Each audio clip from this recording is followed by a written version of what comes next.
नमस्कार बच्चों, एक बार फिर से आपका इस कक्षा में क्लास में स्वागत है। उम्मीद है पिछली क्लासों के जो प्रश्न हैं वो आपने ज़रूर हल किए होंगे, ठीक है, और समझ में भी आपको आए होंगे। आप सोच रहे होंगे कि रोज़ रोज़ क्यों पूछता हूँ। पूछना ज़रूरी है क्योंकि जब तक पिछला काम पूरा नहीं होगा तब तक आगे करने से कोई फ़ायदा नहीं होगा, ठीक है। तो आप पहले जो पिछला अपना बकाया कार्य है, पेंडिंग वर्क है, उसको आप पहले समाप्त करें और उसके बाद फिर आगे बढ़ें। देखो बेटा, काम तो करना पड़ेगा, ठीक है, किसी हालत में करना पड़ेगा।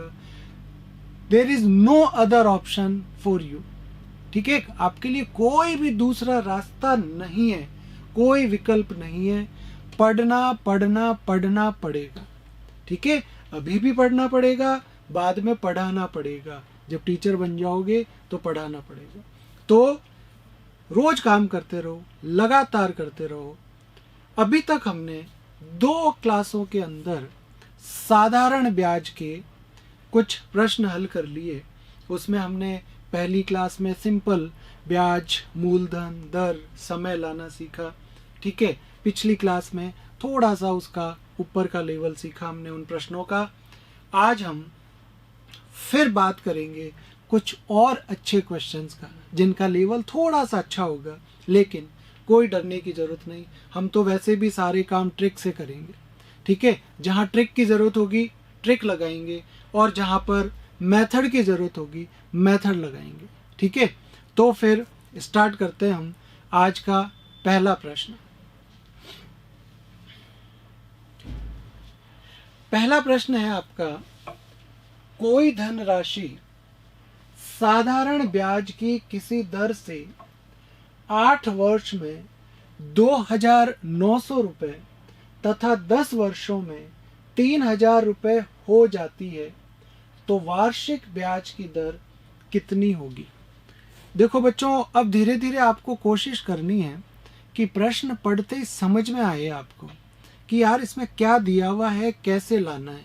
और ये भी कोशिश करनी है कि ऐसा प्रश्न मैंने पहले कब कर लिया, ठीक है। तो उससे क्या होगा कि आप तुरंत अपने आप को उस दिन से जोड़ के और उस प्रश्न को हल कर लोगे, ठीक है। देखो, जब तक प्रश्नों के अलग अलग प्रकार आपको पता नहीं होंगे और उन प्रकारों को हल करने की विधियां आपको पता नहीं होगी तब तक बहुत मुश्किल है। तो प्रैक्टिस आपको करनी पड़ेगी और जो प्रैक्टिस करेगा वही तो जीतेगा।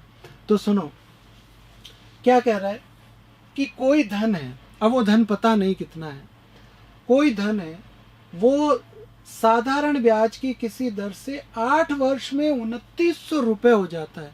तो अब इतना तो मुझे समझ में आने लग ही गया होगा कि समय 8 वर्ष है, 2,900 रुपये हो जाता है। ये नहीं लिखा कि उसका ब्याज हो जाता है, वो धन ही हो जाता है। इसका मतलब वो मिश्रधन दिया हुआ आपको 8 सालों का। मूलधन क्या है पता नहीं है भैया, मूलधन क्या है, तो मूलधन को पी ले लो ना, ठीक है, क्या दिक्कत है, पी ले लो। और पी नहीं लेते हो तो अभी एक प्रश्न में मैं पूरा ढंग से लिख के बता देता हूँ आपको। एक प्रश्न में मैं पूरा ढंग से लिख के बता देता हूँ, बाद में फिर फटाफट जो भाषा है उसको मन में बोल लो और वहाँ फटाफट काम करके और अपना उत्तर ला दो। तो अभी प्रश्न में दिया हुआ है मेरे पास, देखना समझना। देखो बहुत ईजी है, कोई ज़्यादा टफ नहीं है। मुझे दिया हुआ है मूलधन प्लस 8 वर्ष का ब्याज, मूलधन तथा 8 वर्ष का ब्याज, वो है 2,900 रुपये, मतलब 2,900 रुपये। एक बार पूरा करके दिखा रहा हूं, फिर आपको शॉर्टकट तरीके से बताऊंगा। फिर दूसरा, फिर वही दे रखा है कि वही मूलधन और 10 वर्ष का ब्याज, 10 वर्ष का ब्याज वो होगा बेटा 3,000 रुपये, वो हो गया 3,000 रुपये। तो इतनी कहानी तो समझ में आई होगी कि मूलधन तो वैसा का वैसा पड़ा है, समय 8 से 10 वर्ष मतलब 2 साल बढ़ गया और धन भी बढ़ गया। इसका मतलब हमने तो उसमें कोई धन मिलाया ही नहीं, और तो धन क्यों बढ़ा, ब्याज बढ़ा होगा उस धन का, इसलिए तो धन बढ़ा। तो फिर अगर आप इसमें से इसको माइनस करोगे या वैसे भी समझोगे तो क्या हुआ, ये आपके पास 2 वर्ष का ब्याज, 2 वर्ष का ब्याज, मूलधन तो आपका सेम है, तो वो तो 2 वर्ष का ब्याज बढ़ा ये, तो 2 वर्ष का ब्याज हो गया आपके पास 3000 में से 2900 रुपए गए, तो पीछे बचा आपके पास 100 रुपए। इसमें से इसको माइनस कर दो, 2 वर्ष का ब्याज आ गया। अब सुनो, हमेशा हर प्रश्न में आपको ये 2 वर्ष का ब्याज है ना, इससे तुरंत 1 वर्ष का ब्याज लाना है, तो 1 वर्ष का ब्याज हो जाएगा 50 रुपए, आधा हो गया ना इसका। और क्यों ला रहे हो 1 वर्ष का, वो इसलिए कि मुझे 8 वर्ष का लाना है, 8 वर्ष का ब्याज हो जाएगा 50 इंटू 8, 8 पंजे 40, 400 रुपए। ठीक है, 2 वर्ष का ब्याज 100 रुपए है, तो 8 वर्ष का ब्याज लेकर आ जाओ। 8 का क्यों ला रहे हो, 10 का ले आओ, जो यहाँ लिखे हुए हैं वो लाओ, उससे क्या होगा कि अभी मैं फटाफट मूलधन निकाल लूंगा। तो 8 वर्ष का ब्याज आ गया 400 रुपए। तो देखो इधर, मूलधन प्लस 8 वर्ष का ब्याज है 400 रुपए, यहाँ पे 400 रुपए लिखना है मुझे इसकी जगह, तो यहाँ 400 लिखोगे, वो बराबर 2900 है, तो वो 400 जब उधर जाएंगे तो आपके पास क्या आ जाएगा, मूलधन आ जाएगा 2900 माइनस 400, लो जी 2500 रुपए वो धन ही पता चल गया हमको कि वो धन हमारा 2500 रुपए था। ठीक है, लेकिन वो तो कह रहा है कि दर बताओ, दर बता देते हैं, दर में क्या दिक्कत है।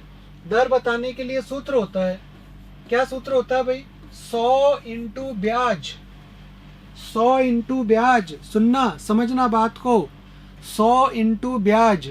अरे ब्याज तो यहाँ लाइन लगी हुई है, 2 साल का ब्याज पड़ा है, 1 साल का ब्याज पड़ा है, 8 साल का ब्याज पड़ा है, कौन सा लूं, वो लो जो सबसे सरल हो, सबसे कम हो, तो वो 1 साल का ले लेता हूं। तो अगर मैं यहाँ 1 साल का ब्याज लिखता हूं, अगर मैं यहाँ 1 साल का ब्याज लिखता हूं, तो नीचे समय जो होगा, नीचे आएगा मूलधन इंटू समय, तो मूलधन आपका 2500 है और समय आपका 1 वर्ष आएगा। कोई बच्चा कहे सर मैं तो 100 रुपये ब्याज लूंगा, तो बेटा समय 2 वर्ष लेना है। अगर आप ब्याज 400 रुपये लेते हो, समय 8 वर्ष ले लो, ठीक है, कोई दिक्कत नहीं है। और अब आप काट लो इसको, तो अगर आप इसको काटते हो तो 2 जीरो से 2 जीरो गया, 25 एका 25, 25 दूना 50, दर आ गई आपके पास 2% वार्षिक दर से, ये आपका उत्तर आ गया। उम्मीद है आपको ये प्रश्न समझ में आया होगा, ज़्यादा टफ नहीं था, बहुत इजी प्रश्न था। ठीक है, 2 मिश्रधन दिए हुए थे, एक 8 साल का, एक 10 साल का, माइनस किया, 2 साल का ब्याज आया। उस 2 साल के ब्याज से जो पहला नंबर पे जो समय लिखा हुआ होता है, उतने साल का ब्याज ला दो और उस मिश्रधन में से माइनस कर दो, तो आपका मूलधन आ जाएगा। फिर इन तीनों में से कोई भी एक ब्याज का इस्तेमाल करते हुए आपको दर लेकर आ जाना। ठीक है, बिल्कुल ऐसा का ऐसा ही एक प्रश्न और लेते हैं हम, एक प्रश्न और लेते हैं, आप करके बताओ मुझे। और वो प्रश्न है आपका ये वाला।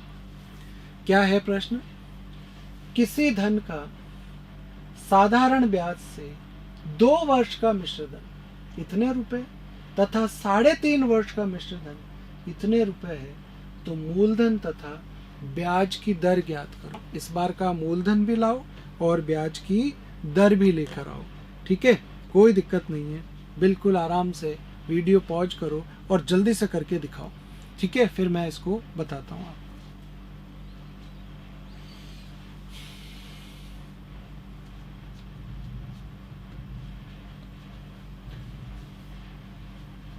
तो देखते हैं, देखें किस बच्चे का सही है प्रश्न, उत्तर मतलब प्रश्न तो सही होगा। ठीक है, तो देखते हैं किसका सही है। तो देखो बेटा, बिल्कुल वैसा ही पिछले जैसा ही था, तो देखना। अब मैं थोड़ी बहुत चीजें ऐसे मन में ही कर लूं, क्या दिक्कत है। मूलधन प्लस 2 वर्ष का ब्याज, तो 2 वर्ष का ब्याज का मतलब आपके पास मूलधन प्लस 2 वर्ष का मिश्रधन। ठीक है, ये भी क्या जरूरत है, बट एक बार ऐसे लिख लो, 2 वर्ष का मिश्रधन आपके पास हो गया 8700 रुपये। ठीक है, उसके बाद 3.5 वर्ष का मिश्रधन वो आपके पास हो गया 9,600 रुपये। तो इसमें से इसको माइनस करोगे और समय 2 से 3.5 मतलब 1.5 साल का जो है आपके पास क्या आएगा, 1.5 वर्ष का। 1.5 वर्ष का मतलब अभी से लिख लो ना इसको, 2 का 2, 3/2 वर्ष का ब्याज। ऐसा ही सिंपल इंटरेस्ट कितना होगा भाई, 9600 में से 8700 माइनस करो आप, 900 रुपये।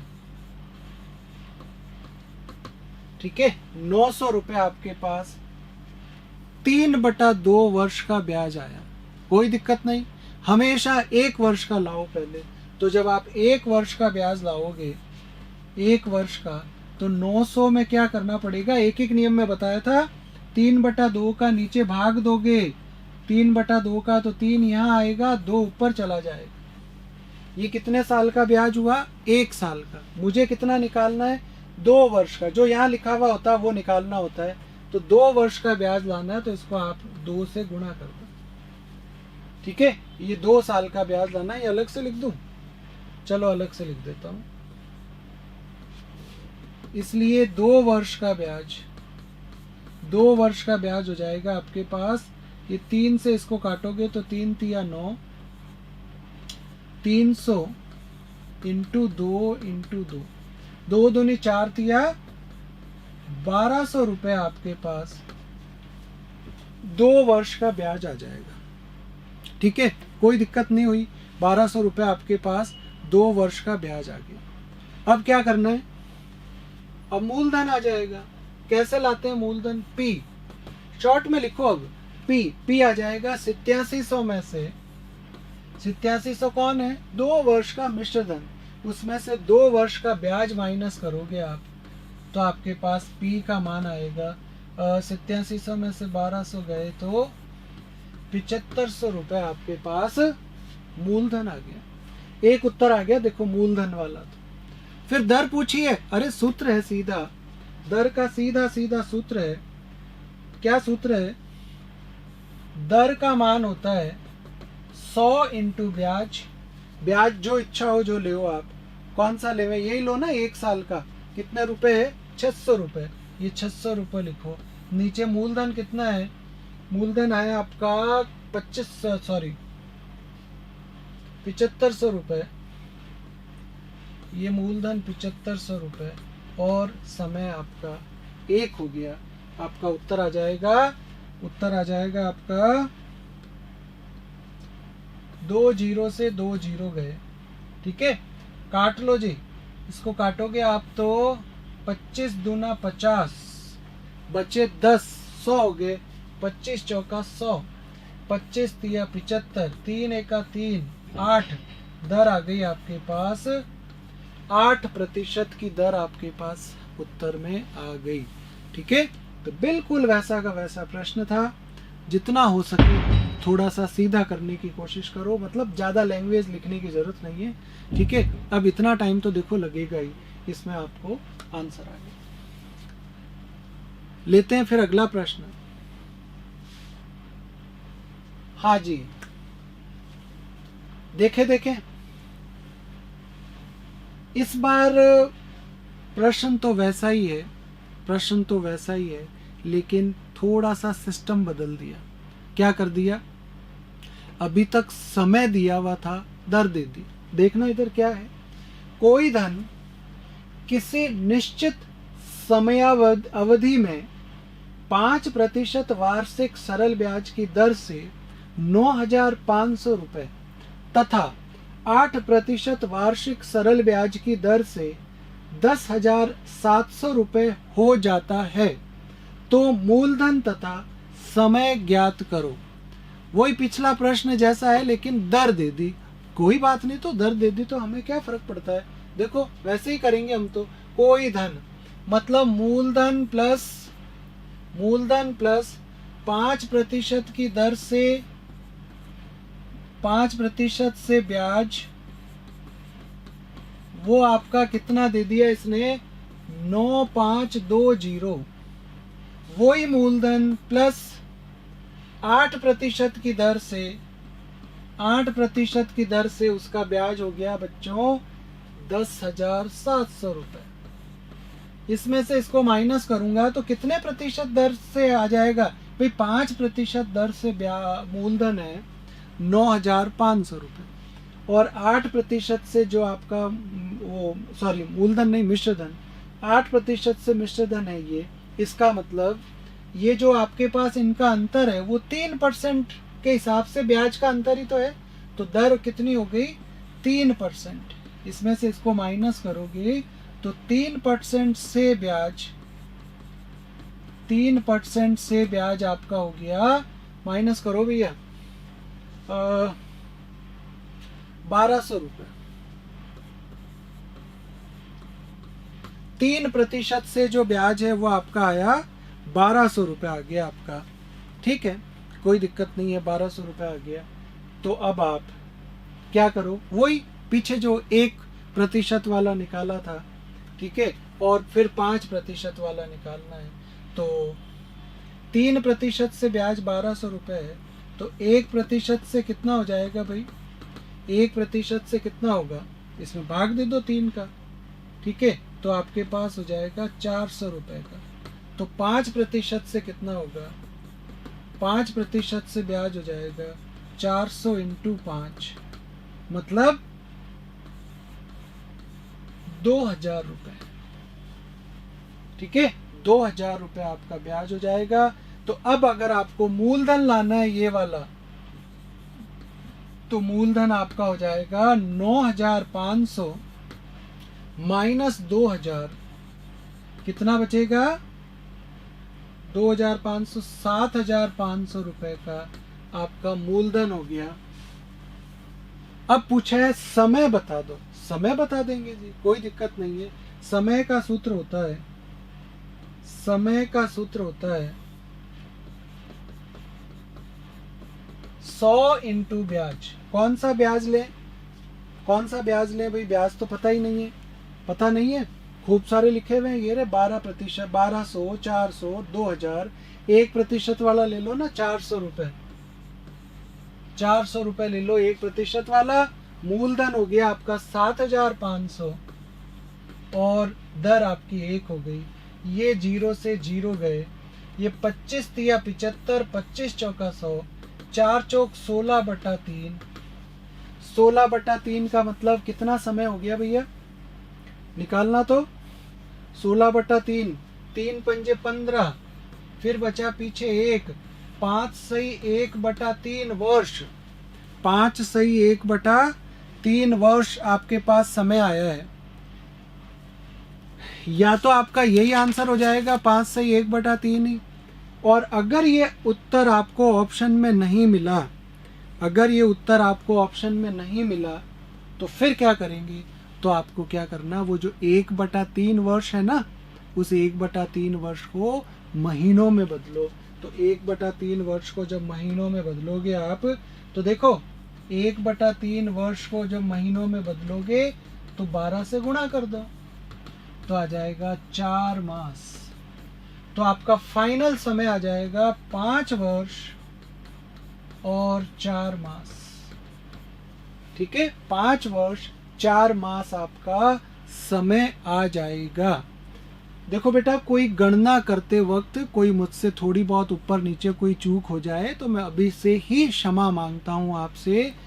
कैलकुलेशन आप गणना एक बार आप अपने नजरों से निकालो, ठीक है। कोई गुणा में भाग में विधि में कभी गलती नहीं करूंगा, उसकी चिंता ही मत करना, विधि में कभी गलती नहीं करूंगा। गणना में कोई गलती हो जाए तो कोई बात नहीं, आप माफ करना और उसको वापस सुधार लेना, ठीक है। चलो जी, तो काफी अच्छा प्रश्न था। इस बार इन्होंने दर दी थी, हमने वो दर के हिसाब से इसको कर लिया। अब मुझे आप एक प्रश्न और करके बताओगे, एक प्रश्न और करके बताओगे और